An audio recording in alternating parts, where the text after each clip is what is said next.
It was simply that to do economic history, in other words, to try to explain historical phenomena by focusing, not exclusively, but by giving emphasis to the economics, was too close to Marxism. And it would make people say, what do you do? Oh, you mean the Marxist? You did not want, even in a casual conversation, as one of them said, be, even in the faculty lunchroom on a rainy Thursday afternoon, you didn't want to be discussing what your research was with a colleague and have him or her say, in all innocence, oh, you mean like the Marxist? Because that would be overheard by somebody, or by that colleague who asked, repeated innocently, not intending you any harm, and you would be stuck with a reputation that would be absolutely, you did not want, your career would be destroyed. This would be people who were more sympathetic to it, less sympathetic, really didn't matter. They were careful.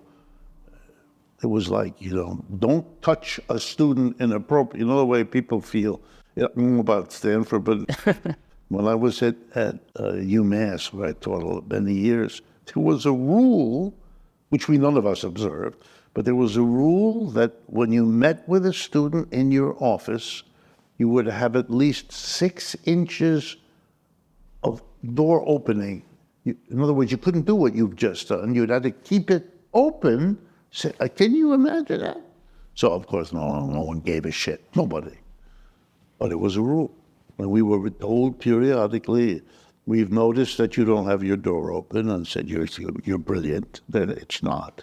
And then I did it anyway. Everybody did it. It wasn't just me. Anyway, that's why I ended up studying economics, because it was the irony.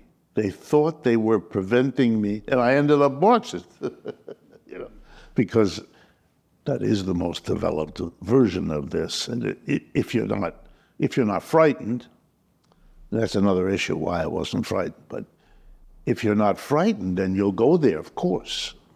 Also, I don't know how familiar you are, but the literature of Marxian economics is a literature, by the way, it has shit and crappy formulations, no question, but it has brilliant expositors. I mean, starting with Marx himself, but just, once you get into that, you're hooked, because you learn so much that you have an appreciation, like you would for anybody who's been a useful teacher to you at some point in your life. You just have this kind of a gratitude. That's what I have. I have a gratitude. You help me understand things that I didn't see before.